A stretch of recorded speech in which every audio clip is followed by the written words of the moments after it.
शीर्षक बिना पैर की यात्रा, बादशाह का प्रश्न और बीरबल का मौन। अध्याय 1। फतेहपुर सीकरी की एक अलसाई शाम। सूरज ढलने को था और फतेहपुर सीकरी की लाल पत्थर की दीवारें नारंगी रोशनी में नहा रही थीं। दीवाने खास की भव्यता देखते ही बनती थी। मखमली कालीनों पर मुगलिया सल्तनत के सबसे बुद्धिमान और ताकतवर लोग बैठे थे, लेकिन हवा में एक अजीब सी ऊब थी। शहनशाह जलालुद्दीन मोहम्मद अकबर अपने रत्न जड़ित सिंहासन पर बैठे थे, लेकिन उनका मन कहीं और था। अकबर अक्सर अपनी मानसिक भूख मिटाने के लिए अपने नवरत्नों के सामने पहेलियां रखा करते थे। उन्हें तलवार की धार से ज्यादा बुद्धि की धार को परखने में आनंद आता था। उस दिन दरबार में मुल्ला दो प्याजा, तानसेन, राजा मान सिंह और टोडरमल जैसे दिग्गज मौजूद थे, लेकिन सबकी निगाहें बीरबल की खाली सीट पर थीं। बीरबल अभी तक दरबार में नहीं पहुंचे थे। मुल्ला जी, अकबर ने जम्हाई लेते हुए कहा, आज वक्त जैसे थम सा गया है। क्या कोई ऐसी खबर नहीं जो हमारे कानों को सुकून दे या हमारी बुद्धि को चुनौती दे? मुल्ला दो प्याजा, जो हमेशा बीरबल को नीचा दिखाने के अवसर की तलाश में रहते थे, तुरंत आगे आए। जहां पनाह, चुनौती तो हम दे सकते हैं, लेकिन डर है कि आपके लाडले बीरबल उसके बोझ तले दब न जाएं। तभी दरबार के मुख्य द्वार से बीरबल ने प्रवेश किया। उनके चेहरे पर हमेशा की तरह एक शांत और रहस्यमयी मुस्कान थी।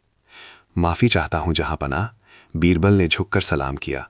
रास्ते में एक अजीब घटना ने मेरे कदम रोक लिए थे। अकबर की आंखों में चमक आ गई। कैसी घटना बीरबल? हुजूर, मैंने देखा कि एक चीज बिना पैरों के चल रही थी और बड़ी तेजी से चल रही थी। मैं बस उसे ही देखने में खो गया। अकबर चौंके। बिना पैरों के चलना? बीरबल, तुम भी कैसी बहकी बहकी बातें करते हो? सांप के अलावा और कौन है जो बिना पैरों के रेंगता है? और रेंगना चलना नहीं होता। बीरबल ने मुस्कुराते हुए कहा, नहीं जहांपनाह, वो सांप नहीं था और वो रेंग नहीं रहा था, वो दौड़ रहा था, हवा से भी तेज। पूरा दरबार सन्न रह गया। मुल्ला दो प्याजा ने व्यंग्य किया, लगता है बीरबल आज भांग पी कर आए हैं।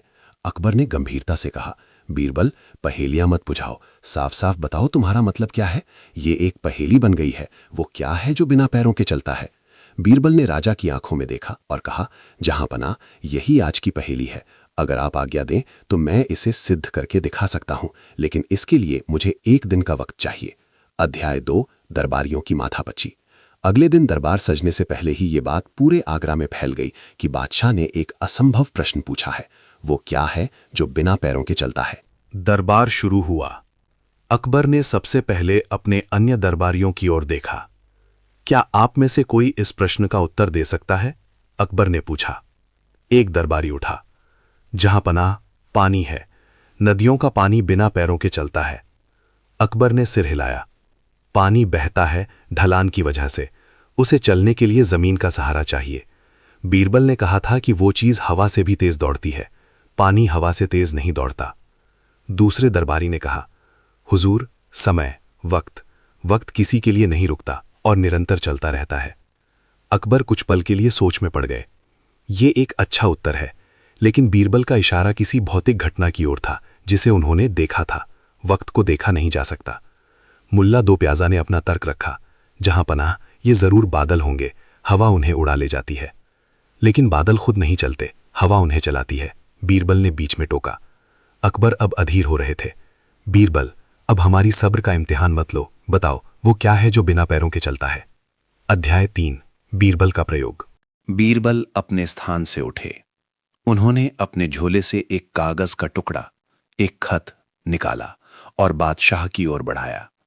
जहांपनाह, इसका उत्तर देने से पहले मैं चाहता हूं कि आप इस शाही फरमान पर अपनी मुहर लगा दें।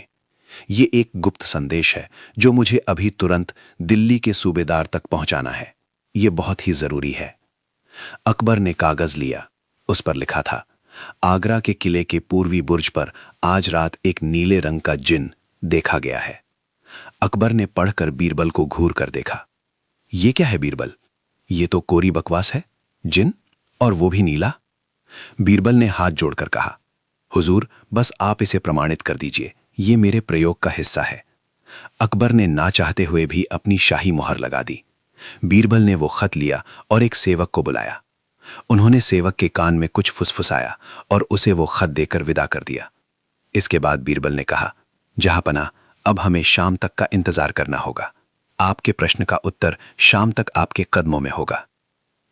अध्याय 4। शहर में कोहराम। दोपहर होते होते आगरा के बाजारों में एक अजीब सी हलचल शुरू हो गई। सब्जी मंडी में एक व्यापारी दूसरे से कह रहा था, अरे भाई, तुमने सुना? बादशाह सलामत ने खुद फरमान जारी किया है कि किले पर जिन्न आया है। दूसरे ने पूछा, सच में? हाँ भाई, और वो जिन्न साधारण नहीं है, वो 40 फीट ऊंचा है और नीले रंग का है। कहते हैं वो खजाना ढूंढ रहा है। बात जौहरी बाजार तक पहुंची। वहां अफवाह ने और भी रंग ले लिया। सुना है बादशाह अकबर उस नीले जिन्न से अपनी बेटी की शादी कराने की सोच रहे हैं, क्योंकि वो जिन्न सोने की ईंटें उगल रहा है। शाम होते होते बात सिपाहियों की बैरकों तक पहुंच गई। किले की सुरक्षा बढ़ा दो, एक नीले रंग का राक्षस पूर्वी बुर्ज पर मंडरा रहा है, जो आदमियों को कच्चा चबा जाता है। पूरा शहर भय और रोमांच से भर गया। लोग अपने घरों की खिड़कियां बंद करने लगे। कुछ लोग पूर्वी बुर्ज की तरफ दूरबीन लगाकर देखने की कोशिश कर रहे थे। अध्याय 5। समाधान और दर्शन। शाम को जब दरबार दोबारा लगा तो शहर के कोतवाल हाँफते हुए अंदर आए। जहांपनाह, गजब हो गया। शहर में दहशत फैल गई है। लोग कह रहे हैं कि किले पर कोई नीला राक्षस आ गया है। मेरी फौज डर के मारे पूर्वी बुर्ज की तरफ जाने को तैयार नहीं है। हमें क्या करना चाहिए? अकबर हैरान रह गए। नीला राक्षस? ये सब क्या बकवास है? तभी बीरबल अपनी जगह से उठे और मंद मंद मुस्कुराने लगे। कोतवाल साहब, बीरबल ने पूछा, ये खबर आप तक किसने पहुंचाई? कोतवाल ने कहा, मेरे एक सिपाही ने, जिसे बाजार में किसी नाई ने बताया, जिसे महल के धोबी ने बताया था। बीरबल ने अकबर की ओर देखा। जहांपनाह, क्या आपको याद है कि सुबह मैंने उस खत में क्या लिखवाया था? अकबर को याद आया। आगरा के किले के पूर्वी बुर्ज पर आज रात एक नीले रंग का जिन्न देखा गया है।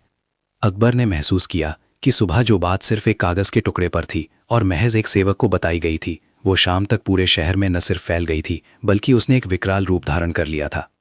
बीरबल ने शान से कहा, हुजूर, ये है वो चीज जो बिना पैरों के चलती है, अफवाह, र्यूमर या बात, वर्ड। दरबार में सन्नाटा छा गया। बीरबल ने विस्तार से समझाया, महाराज, मैंने सुबह सेवक को ये बात बताई थी। उसके पास तो पैर थे, लेकिन इस बात के कोई पैर नहीं थे। फिर भी ये बात सेवक से निकलकर बाजार, बाजार से गलियों और गलियों से होते हुए वापस आपके दरबार तक आ गई। और गौर कीजिए हुजूर, जब ये चली थी तो छोटी थी, सिर्फ एक जिन्न, लेकिन चलते चलते इसने इतना सफर तय किया कि ये एक राक्षस और सोने उगलने वाली बला बन गई। इंसान के पैर थक सकते हैं, घोड़े रुक सकते हैं, लेकिन बदनामी, अफवाह या समाचार बिना पैरों के 7 समुद्र पार कर सकते हैं, वो भी पलक झपकते ही।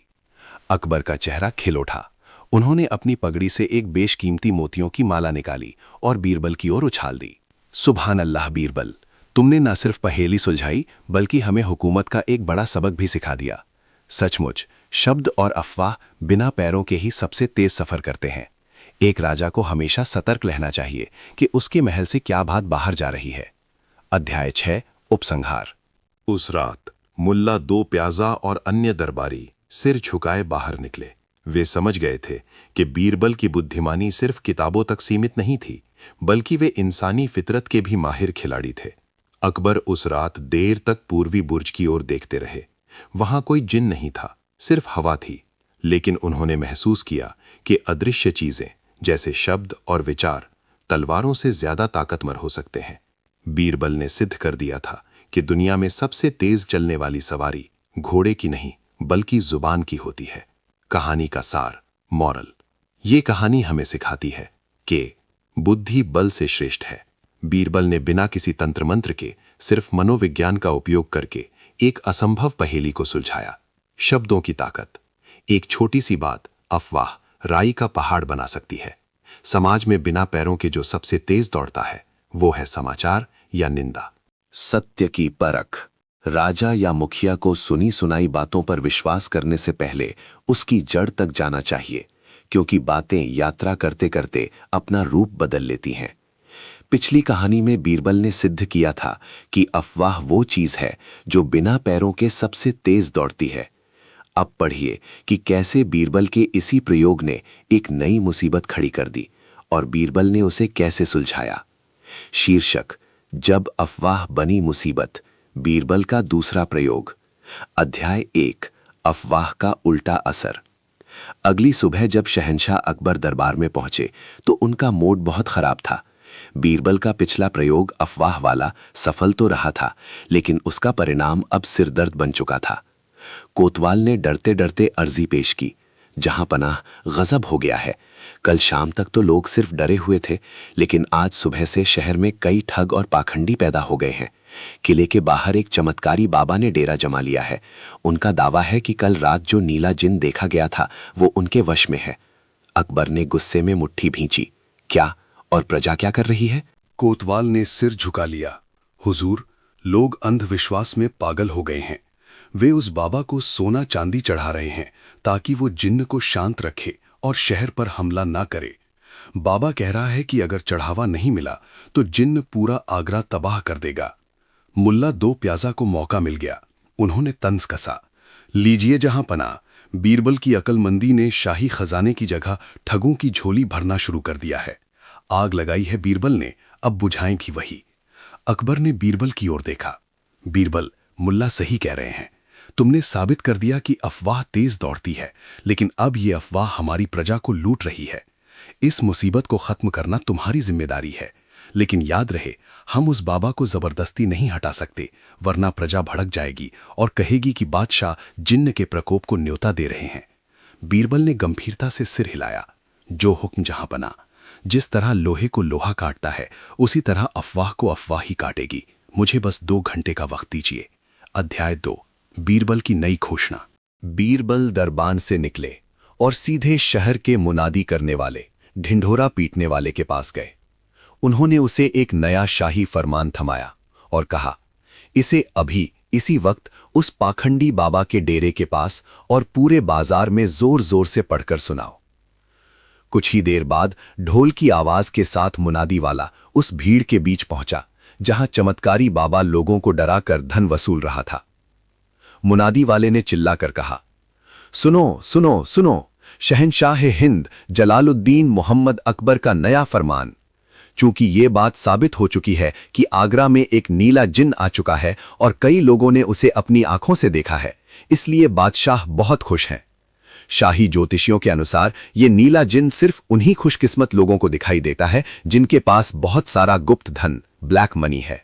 इसलिए बादशाह ने हुक्म दिया है कि जिस जिस व्यक्ति ने जिन्न को देखा है या जिसे लगता है कि जिन्न उसके आसपास है, उसके घर की तुरंत तलाशी ली जाएगी और उसकी पूरी संपत्ति शाही जिन्न कर के रूप में जब्त कर ली जाएगी ताकि जिन्न की खातिरदारी की जा सके।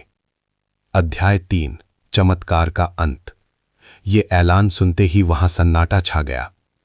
पाखंडी बाबा, जो अभी तक चिल्ला चिल्ला कर कह रहा था कि मुझे जिन्न दिख रहा है, वो मेरे कंधे पर बैठा है, अचानक चुप हो गया। भीड़ में से एक आदमी, जो अभी बाबा को पैसे देने ही वाला था, ने अपना हाथ पीछे खींच लिया। पड़ोसी ने पूछा, क्यों भाई, तुम्हें तो कल जिन्न दिखा था ना? वो आदमी घबरा कर बोला, अरे नहीं भाई, मुझे तो भ्रम हुआ था, मेरी आंखें कमजोर हैं, वो तो शायद कोई कबूतर था, जिन्न विन्न कुछ नहीं है। तभी वहां खड़े सिपाही, जो बीरबल ने पहले से तैनात किए थे, आगे बढ़े और रजिस्टर लेकर लोगों से पूछने लगे, हाँ भाई, किस किस को जिन्न दिखाई दे रहा है? बाबा जी, आपको तो जिन्न दिख रहा है ना? चलिए, आपका नाम सबसे पहले लिखते हैं और आपके आश्रम की तलाशी लेते हैं। बाबा का पसीना छूट गया। वो तुरंत खड़ा हुआ और बोला, अरे सिपाही जी, मैं तो बस मजाक कर रहा था। भला कलयुग में जिन्न होते हैं? ये तो लोगों का वहम है, मुझे कुछ नहीं दिख रहा। देखते ही देखते जो भीड़ जिन्न है चिल्ला रही थी, अब जिन्न नहीं है झूठ है चिल्लाने लगी। हर कोई डर गया कि कहीं बादशाह के सिपाही उनका घर न जब्त कर ले। भीड़ ने ही उस पाखंडी बाबा को पकड़ लिया और शोर मचाया, ये ठग हमें बेवकूफ बना रहा था, यहां कोई जिन्न नहीं है। बाबा अपनी जान बचाकर वहां से भाग खड़ा हुआ। अध्याय 4 दरबार में वापसी। दोपहर तक बीरबल दरबार में वापस लौटे। शहर शांत हो चुका था। नीले जिन्न की अफवाह, जो हवा से तेज दौड़ी थी, शाही टैक्स के डर से उससे भी तेज गति से गायब हो गई थी। अकबर ने मुस्कुराते हुए पूछा, बीरबल, क्या खबर है उस नीले जिन्न की? बीरबल ने झुककर कहा, जहां पनाह, वो जिन्न टैक्स के नाम से इतना डर गया कि आगरा छोड़कर भाग गया। अब पूरे शहर में किसी को वो दिखाई नहीं दे रहा। यहां तक कि उस बाबा की दिव्य दृष्टि भी अचानक चली गई। पूरा दरबार हंसी से गूंज उठा। मुल्ला दो प्याजा भी अपनी हंसी नहीं रोक पाए। अकबर ने अपनी अंगूठी उतारकर बीरबल को दी और कहा, बीरबल, मान गए। तुमने पहले सिखाया कि अफवाह बिना पैरों के चलती है, और आज सिखा दिया कि डर उस अफवाह के पैर तोड़ सकता है। कहानी का सार: स्वार्थ और सत्य। लोग अक्सर अफवाहों पर तब तक विश्वास करते हैं जब तक उसमें उनका मनोरंजन या स्वार्थ होता है, लेकिन जैसे ही उन पर आंच आती है वे तुरंत तार्किक हो जाते हैं। कांटा से कांटा निकालना। बीरबल ने समस्या को बल से नहीं बल्कि उसी मनोविज्ञान से सुलझाया जिससे वो पैदा हुई थी। प्रशासनिक चतुराई। एक कुशल प्रशासक जानता है कि भीड़ को काबू करने के लिए तलवार की नहीं, सही सूचना की जरूरत होती है। ये रही इस कहानी की अगली कड़ी, भाग 3। पिछली कड़ियों में आपने पढ़ा कि कैसे बीरबल ने अफवाह को बिना पैरों के चलने वाली चीज साबित किया और फिर डर का इस्तेमाल करके उस अफवाह को खत्म भी किया। अब कहानी में एक नया मोड़ आता है जब बीरबल का यही प्रयोग महल के भीतर एक असली मुसीबत का समाधान बनता है। शीर्षक: शाही मुहर और काले हाथ का रहस्य। अध्याय 1: महल में चोरी। नीले जिन्न की घटना को अभी 2 ही दिन बीते थे कि आगरा के किले में एक और हंगामा खड़ा हो गया। लेकिन इस बार ये कोई अफवाह नहीं थी बल्कि एक गंभीर अपराध था।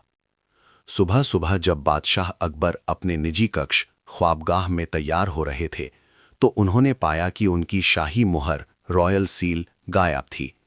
ये वो अंगूठी थी जिससे सल्तनत के सभी जरूरी फरमानों पर ठप्पा लगाया जाता था। मुहर का गायब होना मतलब सल्तनत की सुरक्षा खतरे में। पूरे महल में हड़कंप मच गया। पहरेदारों की तलाशी ली गई, नौकरों से पूछताछ हुई, लेकिन मुहर का कहीं पता नहीं चला। अकबर ने गुस्से में दीवाने खास बुलाया।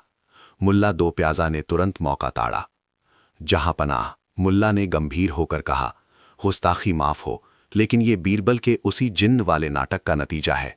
आपने देखा नहीं, परसों से महल के नौकर और सिपाही उस काल्पनिक जिन्न के डर से इतने सहमे हुए हैं कि उन्होंने अपनी ड्यूटी ठीक से नहीं की। शायद चोर ने इसी डर का फायदा उठाया और मुहर उड़ा ले गया। अब लोग कह रहे हैं कि मुहर भी उसी जिन्न ने चुराई है। अकबर ने बीरबल की ओर देखा। बीरबल, मुल्ला सही कह रहे हैं। नौकरों में कानाफूसी चल रही है कि चूंकि बादशाह ने जिन्न पर टैक्स लगा दिया, इसलिए जिन्न ने बदला लेने के लिए मुहर चुरा ली है। अब तुम ही बताओ, इस अदृश्य चोर को कैसे पकड़े? बीरबल शांत भाव से खड़े थे। उन्होंने कहा, जहां पना, अगर चोर ने जिन्न का बहाना लिया है तो हम भी चोर को पकड़ने के लिए उसी जिन्न की मदद लेंगे। क्या मतलब? अकबर ने पूछा। हुजूर, मुझे बस महल के उन 10 खास सेवकों और पहरेदारों को बुला दीजिए जिनकी ड्यूटी कल रात आपके कक्ष के आसपास थी। चोर उन्हीं में से कोई एक है। अध्याय 2: जिन्न का संदूक। थोड़ी ही देर में 10 संदिग्ध के लोगों को दरबार के बीचों बीच खड़ा कर दिया गया। सबके चेहरे पर हवाइयां उड़ रही थी। कोई कांप रहा था तो कोई पसीना पूछ रहा था। बीरबल ने दरबार के बीच में एक पुराना काले रंग का बड़ा संदूक बॉक्स रखवाया। संदूक के चारों तरफ मोटे पर्दे लगाकर एक छोटा सा तंबू टेंट बना दिया गया ताकि बाहर से ये ना दिखे कि अंदर क्या हो रहा है। बीरबल ने घोषणा की, गौर से सुनो, ये कोई साधारण संदूक नहीं है। परसों जो नीला जिन्न आया था, मैंने अपनी विद्या से उसे पकड़कर इस संदूक में कैद कर लिया है। मेरी जिन्न से बात हुई है। वो कहता है कि मुहर उसने नहीं, तुम में से ही किसी एक इंसान ने चुराई है, लेकिन वो चोर का नाम नहीं बता रहा। सेवकों की सांसें अटक गईं। बीरबल ने आगे कहा, लेकिन जिन्न ने एक उपाय बताया है। तुम 10 लोगों को बारी बारी से इस तंबू के अंदर जाना होगा और उस संदूक के ढक्कन को दोनों हाथों से छूकर कसम खानी होगी कि मैंने चोरी नहीं की। जिन्न का जादू ये है कि अगर सच्चा इंसान संदूक को छुएगा तो कुछ नहीं होगा, लेकिन जैसे ही चोर उस संदूक को छुएगा, संदूक के अंदर बैठा जिन्न तुरंत उसका हाथ पकड़ लेगा और जोर से चिल्लाएगा, यही है चोर, यही है चोर। तो जाओ और अपनी ईमानदारी साबित करो। अध्याय 3: परीक्षा की घड़ी। दरबार में सन्नाटा छा गया। मुल्ला दो प्याजा मन ही मन हंस रहे थे। आज बीरबल फंसेगा। संदूक में कोई जिन्न नहीं है, ये सब जानते हैं। जब कोई नहीं पकड़ा जाएगा तो बीरबल की फजीहत होगी। एक एक करके सेवकों को तंबू के अंदर भेजा गया। पहला सेवक अंदर गया, एक पल की खामोशी, और फिर वो बाहर आ गया, कोई आवाज नहीं आई। दूसरा गया, वो भी सुरक्षित बाहर आ गया। तीसरा, चौथा, करते करते 10 सेवक तंबू के अंदर गए और बाहर आ गए। संदूक से ना तो कोई आवाज आई, ना ही किसी का हाथ पकड़ा गया। अकबर ने बीरबल को घूर कर देखा। बीरबल, तुम्हारा जिन तो गूंगा निकला।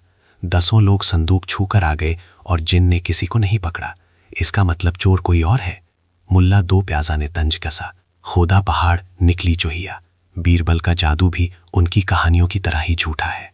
बीरबल मुस्कुराए और बोले, ठहरिए जहां बना, जिन ने अपना काम कर दिया है, चोर पकड़ा जा चुका है। कैसे? हमें तो कुछ दिखाई नहीं दिया, अकबर ने हैरानी से पूछा। बीरबल ने सिपाहियों को आदेश दिया, इन 10 सेवकों को कतार में खड़ा करो और इनसे कहो कि अपने अपने दोनों हाथ हथेलियां ऊपर करके बादशाह सलामत को दिखाएं। अध्याय 4, काले हाथ और साफ हाथ। जैसे ही 10 सेवकों ने अपने हाथ आगे बढ़ाए, दरबार में मौजूद हर शख्स हैरान रह गया। 9 सेवकों की हथेलियां काली ब्लैक हो चुकी थीं, मानो उन पर कालिख पुती हो। लेकिन एक सेवक की हथेलियां बिल्कुल साफ थीं, जैसे उसने हाथ धोए हों। बीरबल उस साफ हाथ वाले सेवक के पास गए और उसका हाथ पकड़कर ऊपर उठाया। जहां पना, यही है चोर। अकबर चकरा गए। बीरबल, पहेलियां मत बुझाओ। बाकी सबके हाथ काले हैं और इसके हाथ साफ हैं, तो ये चोर कैसे हुआ?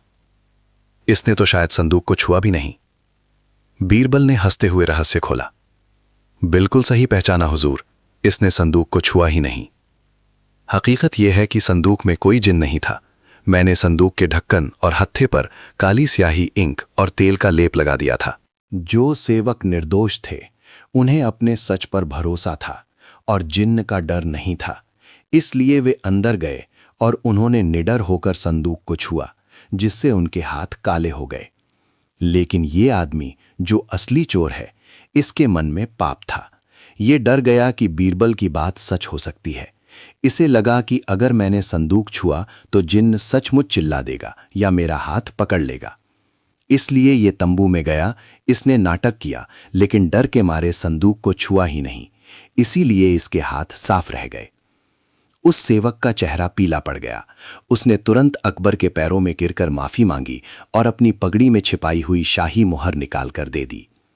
अध्याय 5, उपसंहार। अकबर ने अपनी मुहर वापस ली और ठहाका लगाकर हंसे। वाह बीरबल, मान गए। पहले तुमने दिखाया कि अफवाह कैसे चलती है, फिर दिखाया डर कैसे काम करता है, और आज तुमने साबित कर दिया कि चोर का मन ही उसका सबसे बड़ा गवाह होता है। अकबर ने मुल्ला दो प्याजा की तरफ देखा, जो अब खिसियानी बिल्ली की तरह इधर उधर देख रहे थे। अकबर ने कहा, मुल्ला जी, बीरबल ने बिना जिन बुलाए सिर्फ इंसानी फितरत यानी ह्यूमन साइकोलॉजी का इस्तेमाल करके मुजरिम को पकड़ लिया। इसे कहते हैं अक्ल का सही इस्तेमाल। उस दिन बीरबल को इनाम में शाही मुहर को ढूंढने के लिए सोने के सिक्कों की थैली मिली। और रही बात उस सेवक की, उसे जेल तो हुई, लेकिन बीरबल की सिफारिश पर सजा थोड़ी कम कर दी गई, क्योंकि उसने अनजाने में ही सही ये साबित कर दिया था कि सच बोलने वाले के हाथ भले ही काले हो जाएं पर मन साफ रहता है, और झूठ बोलने वाले के हाथ भले ही साफ दिखें पर मन काला होता है। कहानी का सार, चोर की दाढ़ी में तिनका। अपराधी हमेशा डरा हुआ रहता है और वही डर उसकी गलती का कारण बनता है। मनोविज्ञान की जीत। कई बार बल प्रयोग करने से बेहतर है कि अपराधी के दिमाग के साथ खेला जाए। ये रही इस श्रृंखला की अगली और बेहद रोमांचक कहानी, भाग 4। पिछली कहानियों में आपने देखा कि कैसे बीरबल ने अफवाह और डर का मनोवैज्ञानिक इस्तेमाल किया और फिर चोर के मन की कालिख को उजागर किया। बीरबल की इन जीतों की गूंज अब आगरा से बाहर निकलकर दूसरे राज्यों तक पहुंचने लगी थी। यही प्रसिद्धि एक नई चुनौती लेकर आई। शीर्षक, बुद्धि का घड़ा, बीरबल की सबसे कठिन परीक्षा। अध्याय 1, बीजापुर से आया अजीब पैगाम। बीरबल के नीले जिन्न और शाही मुहर वाले किस्से अब सिर्फ आगरा तक सीमित नहीं थे। व्यापारियों और मुसाफिरों के जरिए ये किस्से दक्षिण के राज्य बीजापुर के सुल्तान तक भी पहुंच गए। बीजापुर का सुल्तान अपनी विद्वत्ता के लिए प्रसिद्ध था, लेकिन उसे ये बात हजम नहीं हो रही थी कि अकबर का एक मंत्री बीरबल हर मुश्किल का हल निकाल लेता है। उसे लगा कि ये सब अकबर की झूठी शान बघारने के तरीके हैं। एक दिन अकबर का दरबान लगा हुआ था। तभी बीजापुर के सुल्तान का एक विशेष दूत दरबार में हाजिर हुआ। उसके हाथ में एक बड़ा सा कीमती मिट्टी का घड़ा था जो खाली था। दूत ने अकबर को सलाम किया और कहा, जहां पनाह, हमारे सुल्तान ने आपकी और आपके नवरत्नों की बहुत तारीफ सुनी है, खासकर बीरबल की, जिन्होंने सुना है कि अफवाह और जिन को भी मुट्ठी में कर लिया था। अकबर ने गर्व से मुस्कुराते हुए बीरबल की ओर देखा। बेशक बीरबल हमारा गौरव है। दूत ने आगे कहा, लेकिन हुजूर, हमारे सुल्तान का मानना है कि बातों से पहेलियां सुलझाना आसान है, लेकिन हकीकत कुछ और होती है। इसीलिए उन्होंने ये खाली घड़ा भेजा है। अकबर ने पूछा, इस खाली घड़े का क्या मतलब है? दूत ने चुनौती रखी, महाराज, हमारे सुल्तान चाहते हैं कि अगर बीरबल सचमुच इतने बुद्धिमान है तो वे इस घड़े को बुद्धि, विजडम से लबालब भरकर वापस भेजें। शर्त यह है कि घड़े में ना तो सोना चांदी होना चाहिए, ना अनाज और ना ही कोई किताब। इसमें सिर्फ और सिर्फ बुद्धि होनी चाहिए जिसे छुआ जा सके। और हाँ, दूत ने एक और शर्त जोड़ी, अगर बीरबल ऐसा नहीं कर पाए तो आपको मानना होगा कि आगरा की बुद्धिमानी सिर्फ एक अफवाह है। अध्याय 2, दरबारियों की उलझन। पूरा दरबार सन्न रह गया। मुल्ला दो प्याजा ने फुसफुसाते हुए कहा, बुद्धि कोई पानी या दूध थोड़ी है जिसे घड़े में भर दिया जाए। ये तो असंभव है। बीरबल आज जरूर हारेंगे। अकबर भी सोच में पड़ गए। अमूर्त चीज यानी एब्स्ट्रैक्ट थिंग को मूर्त यानी फिजिकल कैसे बनाया जा सकता है? अकबर ने बीरबल की ओर देखा। बीरबल, क्या तुम इस घड़े में बुद्धि भर सकते हो? बीरबल ने घड़े को उठाया, उसे ठोक बजाकर देखा और मुस्कुराते हुए बोले, जहां पनाह, बीजापुर के सुल्तान ने बहुत ही नायाब मांग रखी है। बुद्धि जैसी कीमती चीज को इकट्ठा करने में थोड़ा वक्त लगता है। फिर बीरबल दूत की ओर मुड़े। महाशय, मैं इस घड़े को बुद्धि से भर दूंगा, लेकिन जैसा कि आप जानते हैं, अच्छी बुद्धि पकाने में समय लगता है। मुझे 3 महीने का वक्त चाहिए। दूत ने कहा, मंजूर है, 3 महीने बाद मैं वापस आऊंगा। अगर घड़ा खाली मिला तो आगरा की बेइज्जती होगी। अध्याय 3, बीरबल का रहस्यमयी छेद। बीरबल घड़े को लेकर अपने घर चले गए। अगले 3 महीनों तक बीरबल ने दरबार में इस विषय पर कोई बात नहीं की। मुल्ला दो प्याजा और अन्य दरबारी जासूसों के जरिए पता लगाने की कोशिश करते रहे कि बीरबल आखिर कर क्या रहे हैं। खबर मिली कि बीरबल ने शहर के बाहर अपने एक फार्म हाउस खेत में कुछ खास क्यारियां बनवाई हैं और वहां वो खुद निगरानी कर रहे हैं। लोगों ने देखा कि बीरबल ने उस मिट्टी के घड़े जैसे ही दर्जनों और घड़े मंगवाए थे, लेकिन वो कर क्या रहे थे ये किसी को समझ नहीं आ रहा था। मुल्ला दो प्याजा ने अकबर के कान भरे। हुजूर, मुझे लगता है बीरबल भागने के फिराक में हैं। 3 महीने बीतने वाले हैं और वो सिर्फ खेतीबाड़ी में लगे हैं। बुद्धि का घड़ा तो भूल ही जाइए। अकबर भी चिंतित थे, लेकिन उन्हें बीरबल पर भरोसा था। अध्याय 4, फैसले का दिन। 3 महीने पूरे हो गए। बीजापुर का दूत ठीक समय पर अकबर के दरबार में हाजिर हुआ। जहां पनाह, दूत ने कहा, वक्त पूरा हुआ। क्या बीरबल ने हमारा घड़ा बुद्धि से भर दिया है, या हम ये मान लें कि अकबर के दरबार में सिर्फ बातें बनाई जाती हैं? तभी बीरबल ने प्रवेश किया। उनके पीछे 2 सेवक एक थाल में वही मिट्टी का घड़ा लेकर आ रहे थे। घड़े का मुंह एक कपड़े से ढका हुआ था। बीरबल ने घड़ा दूत के सामने रखा। महाशय, बीरबल ने विनम्रता से कहा, ये रहा आपका घड़ा। इसमें मैंने ताज़ा और तीक्ष्ण बुद्धि भर दी है। इसे तैयार होने में पूरा वक्त लगा। दूत ने हंसते हुए कहा, क्या बात कर रहे हैं, हवा भरी है क्या? बीरबल ने कहा, खुद देख लीजिए, लेकिन मेरी एक शर्त है। कैसी शर्त? दूत ने पूछा। बीरबल ने गंभीरता से कहा, इस घड़े के अंदर जो बुद्धि है वो बहुत ही नाजुक और कीमती है। आप उसे निकाल सकते हैं, देख सकते हैं, लेकिन शर्त यह है कि ना तो घड़ा टूटना चाहिए और ना ही अंदर रखी हुई बुद्धि कटनी या फटनी चाहिए। आपको बुद्धि को बिना घड़ा तोड़े बाहर निकालना होगा। अगर आप ऐसा नहीं कर सकते तो इसका मतलब है कि ये बुद्धि सिर्फ और सिर्फ इसी घड़े के लिए बनी है। आप इसे अपने साथ नहीं ले जा सकते। अध्याय 5, घड़े का रहस्य। दूत ने उत्सुकता से घड़े के ऊपर से कपड़ा हटाया और अंदर झांका। अंदर का नजारा देखकर उसकी आंखें फटी की फटी रह गईं। घड़े के अंदर एक विशाल काय कद्दू, पंपकिन या काशी फल भरा हुआ था। कद्दू का आकार इतना बड़ा था कि वो घड़े की दीवारों से बिल्कुल सटा हुआ था। घड़े का मुंह यानी नेक इतना छोटा था कि कद्दू को बाहर निकालना नामुमकिन था और अंदर हाथ डालने की भी जगह नहीं थी। ये कैसे संभव है? दूध हकलाया। इतने छोटे मुंह वाले घड़े के अंदर इतना बड़ा कद्दू साबुत कैसे गया? घड़ा कहीं से टूटा या जुड़ा हुआ भी नहीं है। पूरा दरबार हैरान था। मुल्ला दो प्याजा भी अपना सिर खुजलाने लगे। बीरबल ने रहस्य खोला।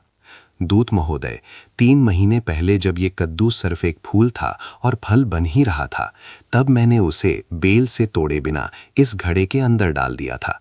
पिछले 3 महीनों में ये कद्दू घड़े के अंदर ही बढ़ा और पला बढ़ा है।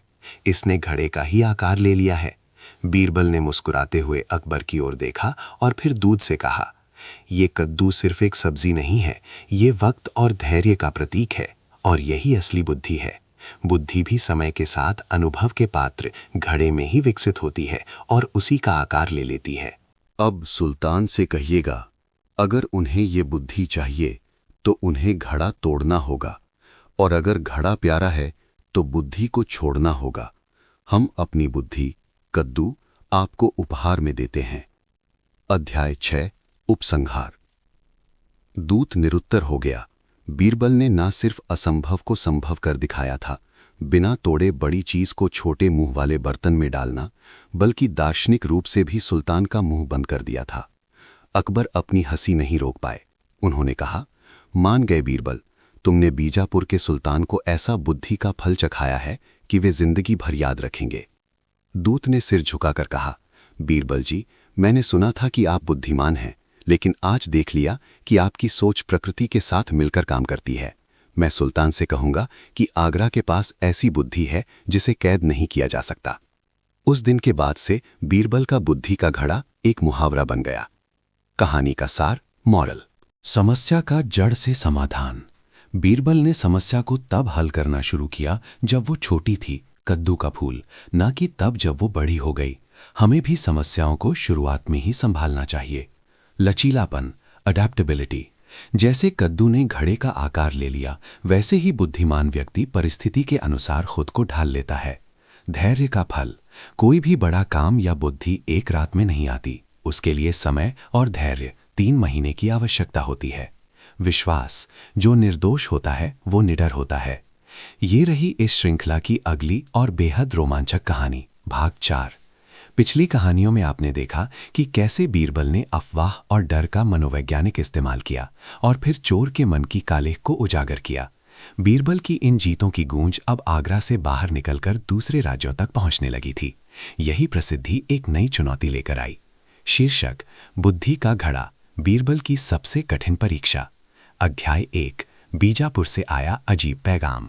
बीरबल के नीले जिन्न और शाही मोहर वाले किस्से अब सिर्फ आगरा तक सीमित नहीं थे। व्यापारियों और मुसाफिरों के जरिए ये किस्से दक्षिण के राज्य बीजापुर के सुल्तान तक भी पहुंच गए। बीजापुर का सुल्तान अपनी विद्वत्ता के लिए प्रसिद्ध था, लेकिन उसे ये बात हजम नहीं हो रही थी कि अकबर का एक मंत्री बीरबल हर मुश्किल का हल निकाल लेता है। उसे लगा कि ये सब अकबर की झूठी शान बघारने के तरीके हैं। एक दिन अकबर का दरबार लगा हुआ था। तभी बीजापुर के सुल्तान का एक विशेष दूत दरबार में हाजिर हुआ। उसके हाथ में एक बड़ा सा कीमती मिट्टी का घड़ा था जो खाली था। दूत ने अकबर को सलाम किया और कहा, जहां बना, हमारे सुल्तान ने आपकी और आपके नवरत्नों की बहुत तारीफ सुनी है, खासकर बीरबल की, जिन्होंने सुना है कि अफवाह और जिन को भी मुट्ठी में कर लिया था। अकबर ने गर्व से मुस्कुराते हुए बीरबल की ओर देखा। बेशक बीरबल हमारा गौरव है। दूत ने आगे कहा, लेकिन हुजूर, हमारे सुल्तान का मानना है कि बातों से पहेलियां सुलझाना आसान है, लेकिन हकीकत कुछ और होती है। इसलिए उन्होंने ये खाली घड़ा भेजा है।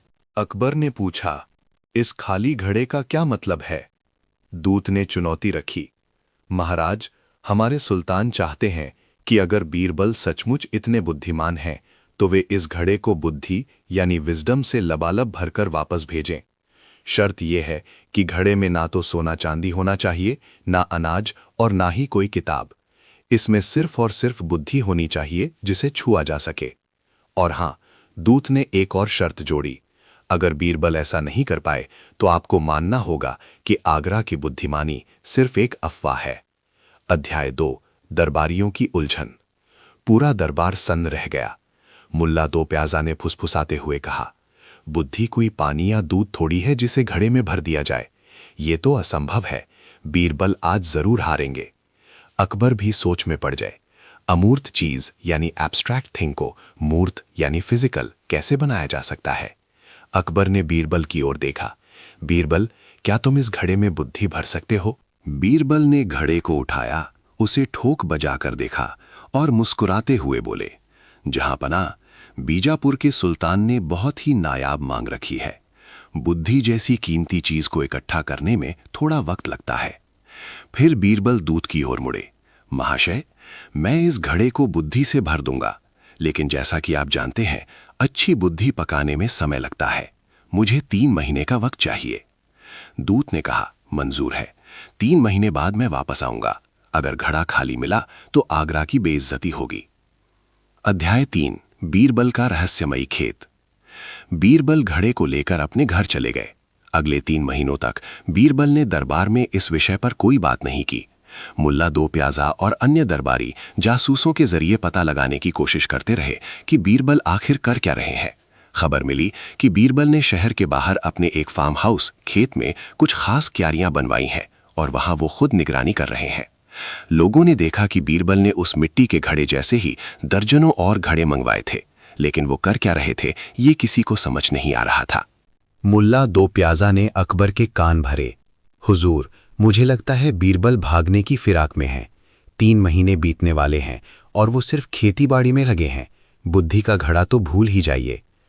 अकबर भी चिंतित थे, लेकिन उन्हें बीरबल पर भरोसा था। अध्याय 4, फैसले का दिन। 3 महीने पूरे हो गए। बीजापुर का दूत ठीक समय पर अकबर के दरबार में हाजिर हुआ। जहांपना, दूत ने कहा, वक्त पूरा हुआ। क्या बीरबल ने हमारा घड़ा बुद्धि से भर दिया है, या हम ये मान लें कि अकबर के दरबार में सिर्फ बातें बनाई जाती हैं? तभी बीरबल ने प्रवेश किया। उनके पीछे 2 सेवक एक थाल में वही मिट्टी का घड़ा लेकर आ रहे थे। घड़े का मुंह एक कपड़े से ढका हुआ था। बीरबल ने घड़ा दूत के सामने रखा। महाशय, बीरबल ने विनम्रता से कहा, ये रहा आपका घड़ा। इसमें मैंने ताज़ा और तीक्ष्ण बुद्धि भर दी है। इसे तैयार होने में पूरा वक्त लगा। दूत ने हंसते हुए कहा, क्या बात कर रहे हैं, हवा भरी है क्या? बीरबल ने कहा, खुद देख लीजिए, लेकिन मेरी एक शर्त है। कैसी शर्त? दूत ने पूछा। बीरबल ने गंभीरता से कहा, इस घड़े के अंदर जो बुद्धि है वो बहुत ही नाजुक और कीमती है। आप उसे निकाल सकते हैं, देख सकते हैं, लेकिन शर्त यह है कि ना तो घड़ा टूटना चाहिए और ना ही अंदर रखी हुई बुद्धि कटनी या फटनी चाहिए। आपको बुद्धि को बिना घड़ा तोड़े बाहर निकालना होगा। अगर आप ऐसा नहीं कर सकते तो इसका मतलब है कि ये बुद्धि सिर्फ और सिर्फ इसी घड़े के लिए बनी है। आप इसे अपने साथ नहीं ले जा सकते। अध्याय 5, घड़े का रहस्य। दूत ने उत्सुकता से घड़े के ऊपर से कपड़ा हटाया और अंदर झांका। अंदर का नजारा देखकर उसकी आंखें फटी की फटी रह गईं। घड़े के अंदर एक विशालकाय कद्दू, पंपकिन या कशीफल भरा हुआ था। कद्दू का आकार इतना बड़ा था कि वो घड़े की दीवारों से बिल्कुल सटा हुआ था। घड़े का मुंह, नेक इतना छोटा था कि कद्दू को बाहर निकालना नामुमकिन था और अंदर हाथ डालने की भी जगह नहीं थी। ये कैसे संभव है? दूत हकलाया। इतने छोटे मुंह वाले घड़े के अंदर इतना बड़ा कद्दू साबुत कैसे गया? घड़ा कहीं से टूटा या जुड़ा हुआ भी नहीं है। पूरा दरबार हैरान था। मुल्ला दो प्याजा भी अपना सिर खुजलाने लगे। बीरबल ने रहस्य खोला। दूत महोदय, 3 महीने पहले जब ये कद्दू सिर्फ एक फूल था और फल बन ही रहा था, तब मैंने उसे बेल से तोड़े बिना इस घड़े के अंदर डाल दिया था। पिछले 3 महीनों में ये कद्दू घड़े के अंदर ही बढ़ा और पला बढ़ा है। इसने घड़े का ही आकार ले लिया है। बीरबल ने मुस्कुराते हुए अकबर की ओर देखा और फिर दूत से कहा, ये कद्दू सिर्फ एक सब्जी नहीं है, ये वक्त और धैर्य का प्रतीक है, और यही असली बुद्धि है। बुद्धि भी समय के साथ अनुभव के पात्र घड़े में ही विकसित होती है और उसी का आकार ले लेती है।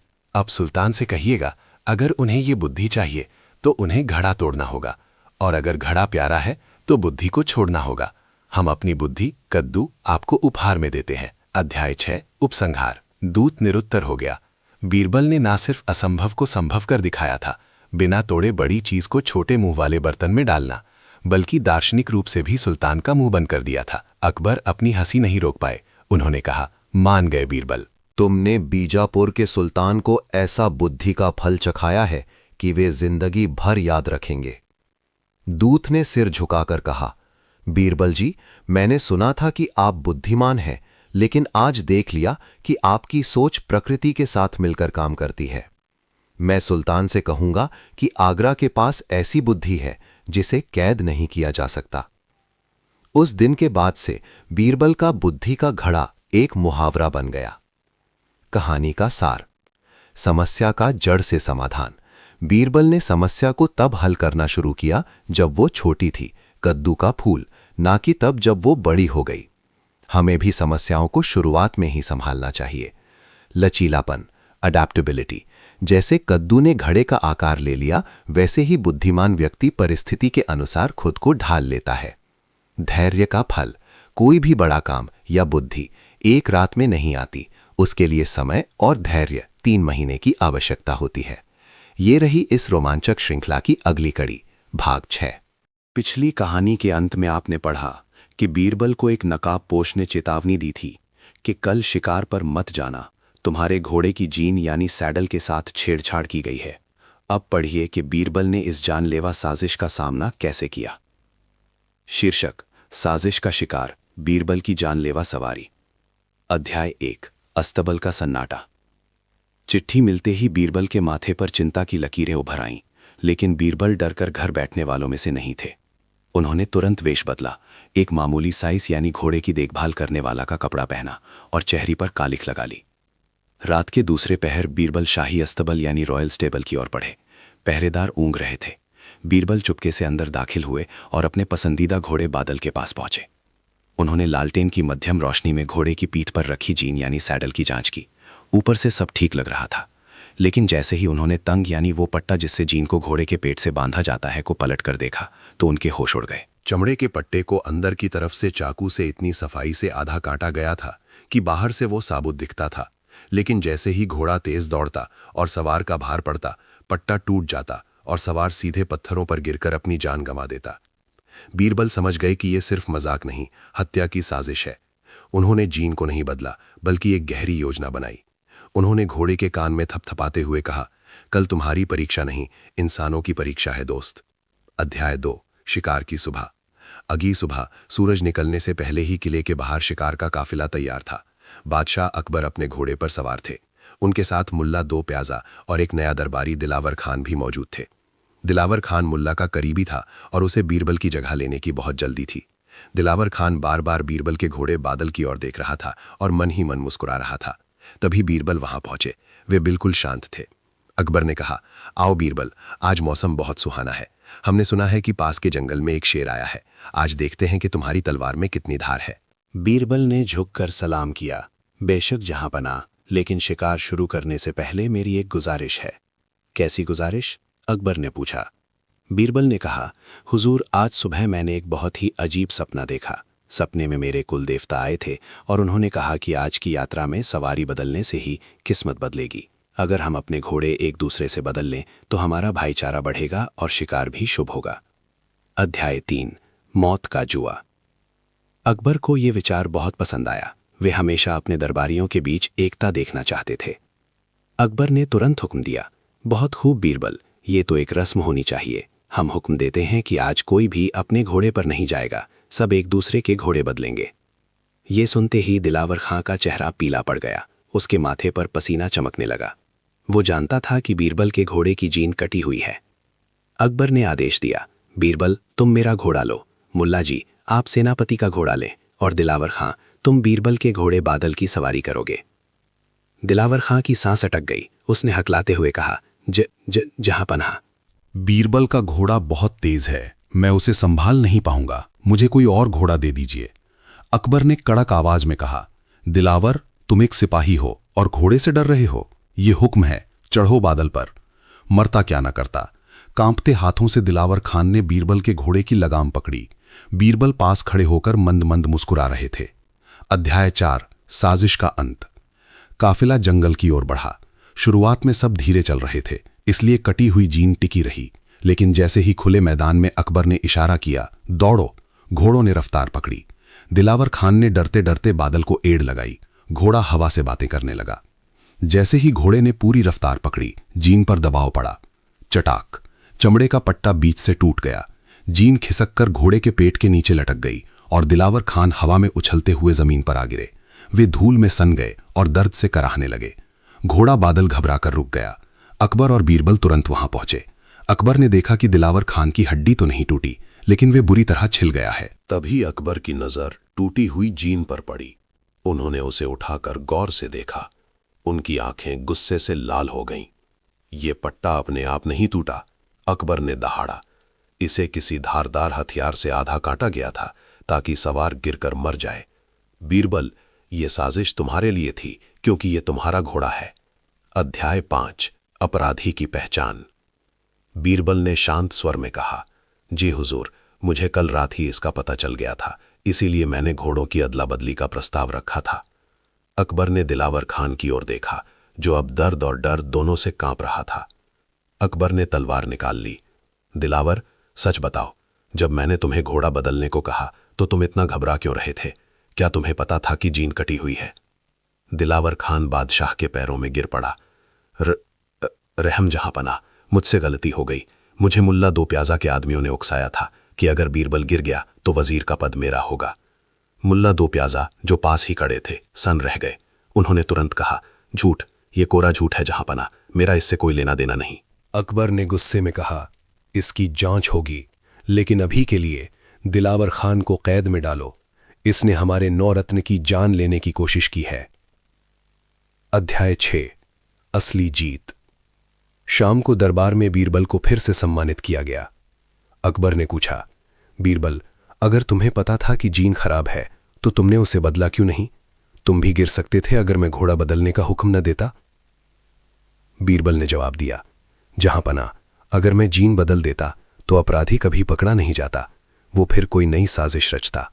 और रही बात मेरे गिरने की, तो मुझे अपने बादशाह के न्याय और अपनी बुद्धि पर भरोसा था कि वो मुझे गलत घोड़े पर नहीं चढ़ने देंगे। उस दिन के बाद से बीरबल के दुश्मनों ने उन पर सीधा हमला करने की जुर्रत छोड़ दी। वे समझ गए कि बीरबल के पास न सिर्फ दिमाग है, बल्कि वो अपनी रक्षा के लिए दुश्मनों के ही जाल का इस्तेमाल करना जानते हैं। कहानी का सार, सतर्कता ही सुरक्षा है। बीरबल ने चेतावनी, चिट्ठी को नजरअंदाज नहीं किया, बल्कि उसकी जांच की। हमें भी छोटी छोटी चेतावनियों पर ध्यान देना चाहिए। दूसरों के लिए खोदा गया गड्ढा। जो दूसरों के लिए गड्ढा खोदता है, दिलावर खान,